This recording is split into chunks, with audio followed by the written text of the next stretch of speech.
പ്രധാനമന്ത്രി നരേന്ദ്രമോദി മണിപ്പൂരിലേക്ക്.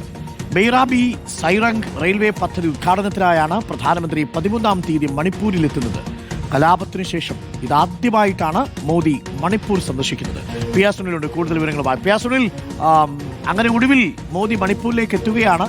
അവിടെ ഒരു റെയിൽ പ്രോജക്റ്റിന്റെ ഉദ്ഘാടനത്തിലാണ് എത്തുന്നത്. പക്ഷേ അതിൽ രാഷ്ട്രീയ കൗതുകമുള്ളത് മണിപ്പൂരിൽ ഇത്രയും നാളായി അവിടെ കലാപമുണ്ടായി. മെയ്തി കുക്കി വിഭാഗങ്ങൾ തമ്മിലുള്ള കലാപത്തിൽ നിരവധി പേർക്ക് ജീവൻ നഷ്ടപ്പെട്ടു.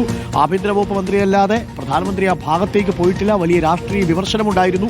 പക്ഷേ ഇപ്പോഴും അവരെ കാണാനല്ല പോകുന്നത്, മറ്റൊരു പ്രോജക്റ്റിന്റെ ഭാഗമായിട്ടാണെന്നാണ് ഞാൻ മനസ്സിലാക്കുന്നത്.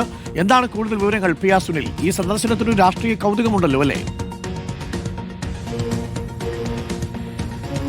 അരുൺ, തീർച്ചയായും വലിയ രാഷ്ട്രീയ കൗതുകമുള്ള സന്ദർശനം തന്നെയാണ് പ്രധാനമന്ത്രി നടത്താൻ പോകുന്നത്. ഏതായാലും മണിപ്പൂരിൽ എന്തുകൊണ്ട് പ്രധാനമന്ത്രി പോകുന്നില്ല എന്നത് വലിയ ചോദ്യമായിരുന്നു. കഴിഞ്ഞ ലോക്സഭാ തെരഞ്ഞെടുപ്പിൽ പ്രതിപക്ഷത്തിന്റെ പ്രധാന ആയുധം മണിപ്പൂരായിരുന്നു, മണിപ്പൂരിലെ കലാപമായിരുന്നു. കലാപഭൂമിയിൽ എന്തുകൊണ്ട് പ്രധാനമന്ത്രി നരേന്ദ്രമോദി പോകുന്നില്ല എന്ന് പ്രതിപക്ഷമൊക്കെ തന്നെ ആവർത്തിച്ച് ചോദിക്കുന്നുണ്ടായിരുന്നു. ഏതായാലും ഇക്കാര്യത്തിൽ മൗനമായിരുന്നു കേന്ദ്ര സർക്കാരിന്റെ മറുപടി, പ്രധാനമന്ത്രിയുടെ മറുപടി.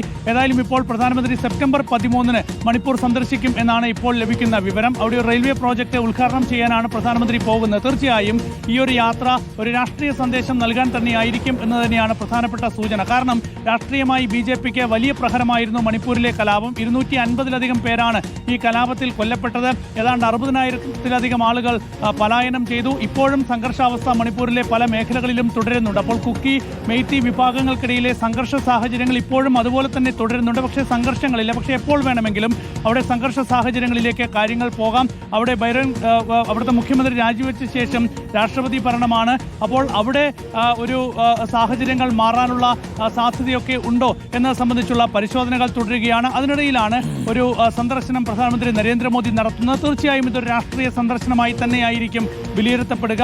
അതേസമയം ഈ കലാപ സാഹചര്യങ്ങളിൽ ഈ ഒരു സാഹചര്യങ്ങൾ വിലയിരുത്താൻ അന്നൊന്നും പ്രധാനമന്ത്രി പോയില്ല എന്ന വിമർശനം ശക്തമായി തന്നെ പ്രതിപക്ഷം ഉയർത്തും. ഇപ്പോൾ രാഷ്ട്രപതി ഭരണം തുടരുന്ന ഒരു സാഹചര്യത്തിൽ പ്രധാനമന്ത്രി ഇപ്പോൾ പോകുന്നത് എന്തിനാണ് എന്നൊക്കെയുള്ള ചോദ്യങ്ങളും പ്രതിപക്ഷം ഉയർത്താനുള്ള സാധ്യതയുണ്ട്.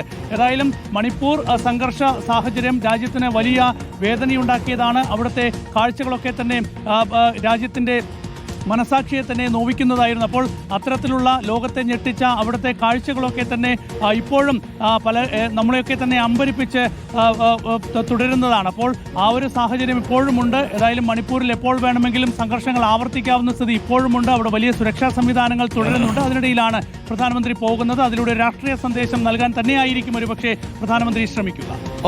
ബെയ്റാബി സൈറംഗ് റെയിൽവേ പാലം ഉദ്ഘാടനത്തിനായി പ്രധാനമന്ത്രി നരേന്ദ്രമോദി മണിപ്പൂരിലേക്ക് എത്തുന്നു. കലാപത്തിനു ശേഷം ഇതാദ്യമായിട്ടാണ് മണിപ്പൂർ പ്രധാനമന്ത്രി സന്ദർശിക്കുന്നത്.